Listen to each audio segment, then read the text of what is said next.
참 예수님, 오늘은 10월 29일 목요일 연중 제30주간 목요일입니다. 복음 말씀 듣겠습니다. 루카가 전한 거룩한 복음입니다. 그때 바리사의 몇 사람이 예수님께 다가와 어서 이곳을 떠나십시오. 헤로데가 선생님을 죽이려고 합니다. 하고 말하였다. 그러자 예수님께서 그들에게 이르셨다. 가서 그 여우에게 이렇게 전하여라. 보라, 오늘과 내일은 내가 마귀들을 쫓아내고 병을 고쳐주고 사흘째 되는 날에는 내 일을 마친다. 그러나 오늘도 내일도 그 다음 날도 내 길을 계속 가야 한다. 예언자는 예루살렘이 아닌 다른 곳에서 죽을 수 없기 때문이다. 예루살렘아, 예루살렘아, 예언자들을 죽이고 자기에게 파견된 이들에게 돌을 던져 죽이기까지 하는 너, 암탉이 제 병아리들을 날개 밑으로 모으듯 내가 몇 번이나 너의 자녀들을 모으려고 하였던가. 그러나 너희는 마다하였다. 보라, 너희 집은 버려질 것이다. 내가 너희에게 말한다. 너희가 주님의 이름으로 오시는 분은 복되시어라 하고 말할 날이 올 때까지 정녕 나를 보지 못할 것이다.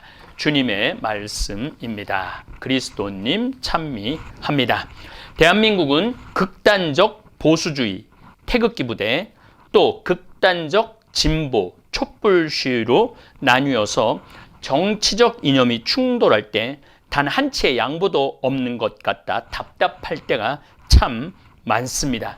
지난 8월 15일 날 광화문 태극기 집회가 우리나라 경제에 정말 발목을 잡기도 했죠.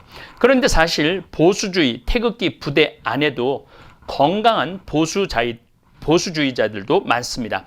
오늘 복음에서 바리사이들은 예수님과 가장 많이 충돌하는 종교의 보수주의자들입니다. 오늘날의 태극기 부대와 같죠.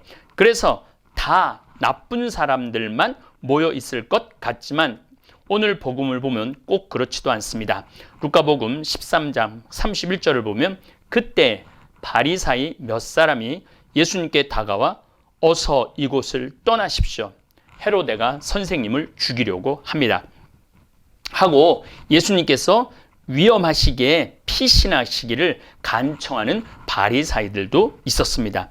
저는 유연한 보수주의자 또 유연한 진보주의자들이 대한민국에 더 많이 늘어날 필요가 있다고 생각을 합니다. 예수님을 죽이려고 모의를 한 바리사이들이 있는가 하면 예수님을 헤로데에게서 보호하려는 바리사이들도 있었습니다. 오히려 강성은 예수님께서 초강성이십니다. 가서 그 여우에게 이렇게 전하여라. 보라, 오늘과 내일은 내가 마귀들을 쫓아내며 병을 고쳐주고 사흘째 되는 날에는 내 일을 마친다. 그러나 오늘도 내일도 그 다음 날도 내 길을 계속 가야 한다. 정말 신념에 찬 목소리고 확신에 찬 삶의 방향입니다. 정말 저는 멋있는 말을 많이 하시긴 했지만 예수님은 죽음의 순간을 향해 꿋꿋이 걸어가시는 비장한 말씀이시기도 합니다. 2000년 전 당시 유대 지역 전체 인구를 보면 최소 50만 명, 요세푸스 플라비우스 역사가에 따르면 200만 명 정도 됩니다. 어쨌든 이 지역의 왕 헤로데를 어부 제자들 무리와 목수 출신 스승인 예수님께서 왕을 여우라고 표현할 정도였으니 예수님께서 얼마나 강성이신지 이 단 한마디 말로 우리는 알 수 있습니다.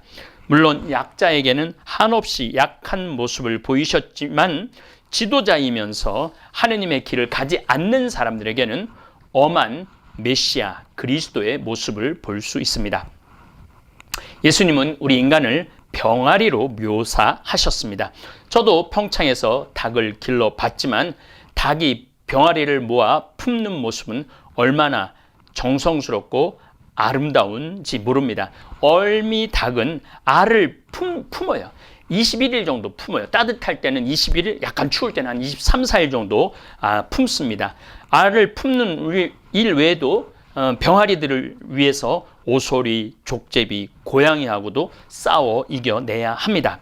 21일을 가슴에 품고 알을 서로 돌려가며 품는 모습을 보면서 왜 예수님께서 당신을 어미 닭에 비유하시고 우리를 그 알에서 깨어난 병아리로 비유하셨는지 고개가 끄덕여집니다.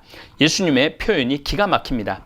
암탉이 제 병아리들을 날개 밑으로 모으듯 내가 몇 번이나 너의 자녀들을 모으려고 하였던가. 그러나 너희는 마다하였다. 예수님은 지금 이 순간도 삶에 지쳐있거나 찬바람이 부는 광야에 놓여있는 우리들을 당신의 따뜻한 품으로 초대하십니다. 예수님 품 안에 있으면 한없이 따뜻한데 우리 인간의 교만으로 그 품을 박차고 떠나 어두움에서 방황하는 무신론자들이 너무나 많습니다.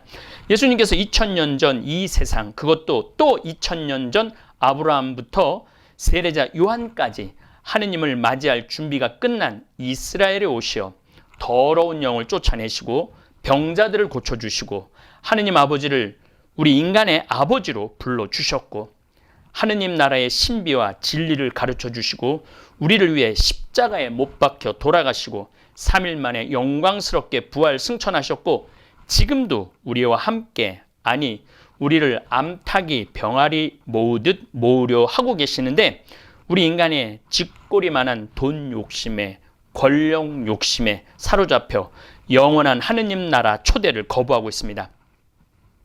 헤로데의 위험에서 예수님께 피신하라고 한 건강한 보수 바리사이파 사람들처럼 한국 사회에서도 돈 있고 힘 있는 사람들이 예수님의 진리를 묵상하고 예수님의 가르침대로 사는 겸손한 보수가 되었으면 좋겠습니다. 물론 더 잘났다고 자기가 최고라고 생각하는 막무가내 진보들도 겸손되이 예수님의 삶을 닮아야 합니다. 어제는 삼성 이건희 회장님께서 영면한 날입니다. 참 많은 생각을 하게 합니다.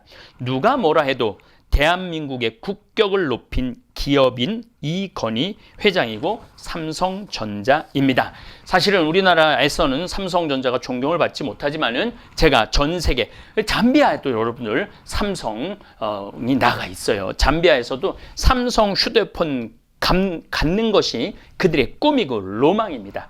그런 삼성을 가지고 있는 대한민국을 부러워합니다.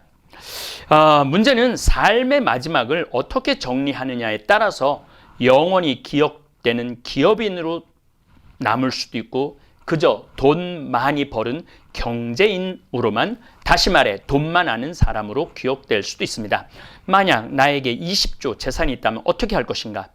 다 가져봤기에 다 내어놓을 수도 있는데 다 가져보고 끝까지 가지고 싶은 인간 면모를 이건희 회장님한테는 볼 수 있습니다. 미국의 록펠러는 다 가져갈 수 없었던 재산을 가난한 이들을 위해 내어 놓았습니다. 이건희 회장님은 1조, 2조 정도 아마 기부를 했겠죠. 그리고 록펠러는 우리나라 돈으로 146조를 기부를 합니다. 현재 존 록펠러는 사실 굉장히 악덕 석유 업자였지만 악덕 기업가보다는 위대한 자선사업가로 기억됩니다. 막대한 기부를 하면서 무자비한 자본가라는 오명을 씻었습니다. 그가 살아서 기부한 돈은 5억 3천만 달러, 미국 GDP에서 록펠러 재산이 차지했던 비중을 감안하면 현재 가치로 145조에 달합니다. 1913년, 벌써 록펠러 세상을 떠난 것이 100년이 넘습니다. 당시 5천만 달러를 기부하여 세계 최대 재단인 록펠러 재단을 세운 것으로 시작으로 해서 록펠러 의학연구소, 시카고 대학, 저도 시카고 대학도 가봤죠. 록펠러 센터도 가봤습니다. 자신의 엄청난 재산을 쏟아부었습니다. 뉴욕 중심가 알짜배기 땅 뉴욕 현대미술관, 여기도 제가 또 가봤어요. 그 록펠러가 위대한 인물로 기록되어 있더라고요. 링컨 센터, 역시 록펠러 가문의 후원으로 세워졌고 UN 본부 땅도 록펠러 가문이 기증을 했습니다. 그래서 록펠러는 100년 전에 죽었지만 지금도 그의 명성과 이름이 살아남아 있는 것입니다. 우리는 병아리들이 어미 가슴팍을 파고 들듯이 우리도 안간 힘을 써가며 따뜻한 어미의 품, 예수님의 품으로 파고 들어가야 합니다. 다시 말씀드려서 예수님을 꽉 붙잡고 살아야 된다는 얘기죠. 여러분들 청룡열차 탈 때 앞에 박 꽉 잡고 있듯이 우리도 인생을 살면서 예수님을 꽉 잡고 살아가야 합니다. 예수님께서는 지금 이 순간도 우리를 당신의 따뜻한 품으로 초대하십니다. 네, 감사합니다.